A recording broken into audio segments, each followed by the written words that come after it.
علەو کە شارەزای ئەمنی و سەربازیە تایبەت بەوەی کە ماوەی چەند ڕۆژێکە بە درۆن موشک هێرشەی جیاواز ئەنجامەدرێت گفتوگۆ ئەکەین پێکەوە. بەڕێز عیماد، لە 2 شەو 4 هێرشی جیاواز ئەکرێتە سەر کەرکووک، سەر بێجی، سەر دەرکار و سەر سلێمانیش. بۆچی؟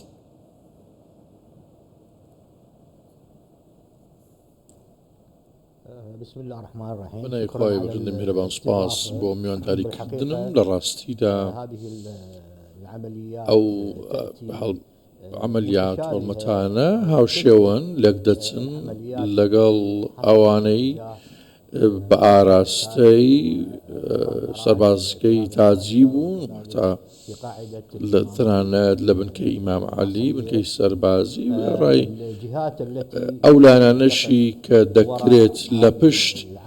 ئەو جۆرە کردانە بن دەکرێت بەشێک بن لەو سێلانانەی کە داعش بێت وەکو بەشێک لەلانەکان ئاماژەی بۆ دەکەن یاخود میلیشیا لادەرەکان بن لە یاساک یان ئەو لانانە بن کە نزیک بن لەو لانانەی دەستیان کردووە بە کردەی هاوشێوە لە ئێران. پەیوەند بە داعش پێم وان نییە داعش ئەو توانستەی هەبێت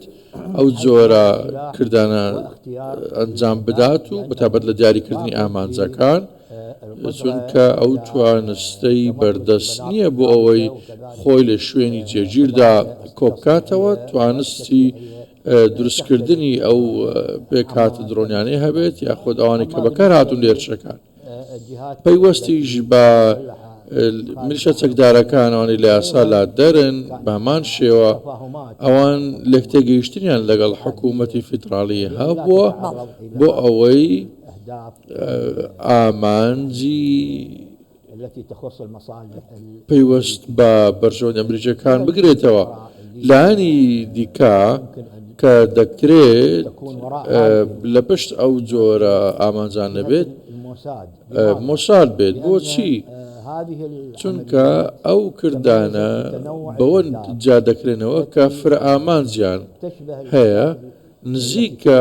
لەو ئامانجانەی لە نێوخۆی ئێراندا لە کاتی ڕوبەڕبوونەوەی ئیسرائیل و ئێران لە ماوەی 12 ڕۆژدا تێبینی کرا. عیماد، کەواتە لە ماوەی 12 ڕۆژی جەنگە لە نێوان ئیسرائیل و ئێران ناوچەکە بە تایبەتی مەبەستم لە عێراقا هیچ گیرروگرفتێکی تیانە بوو لەم چەشنێکی ئێستا هەیە، واتە هێرش بکرێتە سەر عێراق و هەرێمی کوردستانیش. لە دوای ئاگربەست بۆچی لەم کاتە ئەم ناوچە جیاوازانە ناکرێنە ئامانج؟ نعم بەڵێ ئەمانە پێم گەلێکن بۆ نێوە خۆی عێراق تێکەڵکردنی وەڕق و نووسراوەکانە بەگشتی کە ئەوان دەتوانن پێگە سەربازەکان مەڵگە سەربازەکانی عێراقی بردومان بکەن وێڕای ئەوەی ژێرخانی نەوتی و وەچەکانی نەوت و وزە بکەنە ئامانج. وێڕای ئەوەش کردنە ئامانجی ئەو ئامانجانەی پێوەستن بێزەکانی پێشمەرگە سەرڕای دەرکار کۆمەڵگەی دەرکار نزیک لە ساخۆ. ئەمە لە ڕاستیدا پێیان گەلێکی گرنگن کە ئەو لانانەی لە پشتەوە دەتوانن بابەتەکان تێکەڵ بکەن. بەڕێز عیماد، ئەگەر ورتر پێم بڵێیت ئەم پەیامانە چین و ئەم پەیامانە بەکوێ دەگەێنن؟ ئەو پەیامانە بەڵێ ئەم پەیامانە لە ڕاستیدا ئاراستەی نێوخۆی شەقامی عێراقی و حکوومەتی عێراقی و هێزە سیاسەکان کراون کە کاران لە حکوومەت بۆ ئەوەی هەر کەسێک کە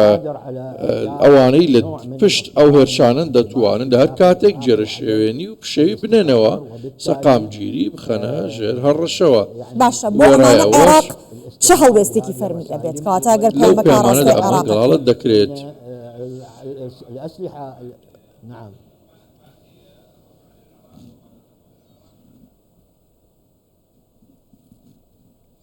انه تقول للعراق انه لا دەڵێت عێراق تا ئێستا دۆخی ئەمریتان وەکو پێویستێت دەتوانێت دزەی بکرێتەوە، دەکرێت کاریگەری لەسەر دروست بکرێت، دەکرێت عێراق پەلچێژ بکرێت بۆ ململانێ هەرێمی و دەرەچەکان ئەمە کاریگەری لەسەر لانی ئاسایش و ئابووری پێکاتە و هەڵکردنی پێکاتە سیاسەکانیش لەگەڵ یەکتر لە عێراقەوە دەبێت پەیوەستیش بە چەک و ئەو پێکاتەن هەمان ئەو چەک کوشتاننی بەڵام هەمان شێواز بەردەستە کراوە کە لە ئێران هەبووە تەنانەت ئەو فڕۆکە دەفڕۆکێشی کە هێرشیان کردە سەر بێجی لەلایەن توانراوە دەستان بەسەردا بگرێت و بکشێنرێتەوە لەلایەن هێزەکان تەنیا یەک فڕۆکە دەستی بەسەردا ژیراوە کاتەمە بەڵگەی ئەوەیە کە ئەوانەی ئەو کاران ئەنجام دەدەن توانستی ئەوان هەیە کە دزە بکەنە نێو لایەنە تەکنۆلۆژیەکە جڵاو بکەن و کۆنتڕۆڵی بکەن ئەمە پرسەشی ئاڵۆزە بۆی حکوومەتی عێراقی لەو هەڵمەتە هاوبەشانە پێویستە حکوومەتی عێراق ئەتوانێت سەروەری خاکەکەی بپارێزە و سەروەری ئاسمانەکەی بپارێزێت ئەوەی لە توانە هەیە؟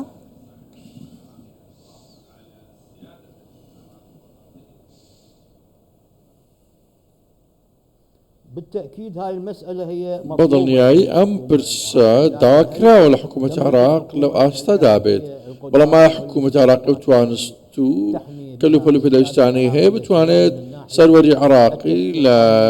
لایەنی یاسایی و تەشریعی و هەبێت یان لایەنی سەربازیەوە پرسیارێکە دەبێت لەسەری بوەستین زۆر لەسەری بوەستین چونکە تێبینیمان کردو لەو ماوەیە دەبینی تێکشکاندنی ئاسمانی عێراق زۆر بەردەوام بوو لە ئەفرۆکەکانی ئیسرائیلی و لە هەمان کات دەبینی سکاڵە تۆمار کراوە لە ئەنجومەنی ئاسایش لە حکوومەتی عێراقەوە کە ئەمە بە شکاندنی یاسا نێودەوڵەتیەکان باشە کەواتە کەی لە عێراق سەروەری جموجۆڵی درۆن کێشەی درۆن و هەروەها جموجۆڵی نائاسایی کۆتایی دێت.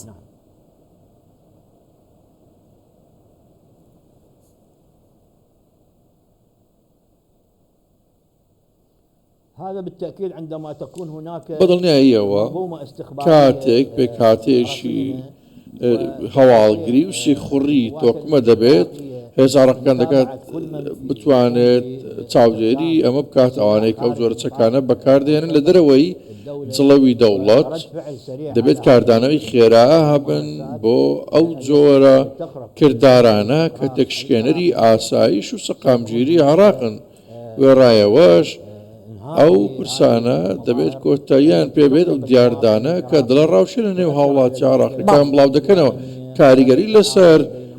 سازانی کۆمەڵایەتی و پێکهاتە کۆمەڵایەتەکانی عێراق هەیە چونکە ئەو جۆرە شێوازە بەدڵنیاییەوە ئامانجێتی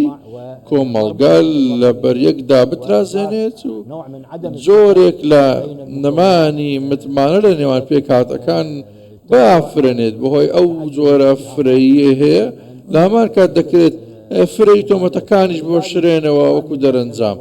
بۆی ئەو پرسە وا دەخوازێت گرنگە چاودێری بکرێت بە هەو ئاهەنگی لەگەڵ تێکڕای پێکهاتەکانی ئەمنی و ئاسایش لە هەرێمی کوردستان لە نێوان هێزە سیاسیەکان بەتایبەت لەو کاتەشی کە ئێمە لە هەڵبژاردنەکانی کۆتایی ئەمساڵ نزیک دەبینەوە ئەمە پرسێکە زۆربەی جار لەو کاتی هەڵبژاردنانە زۆر سپاس دەکەین لە بەغدا و شارەزای ئەمنی و سەربازی عیماد عەلەو لەگەڵمان بوویت سپاس.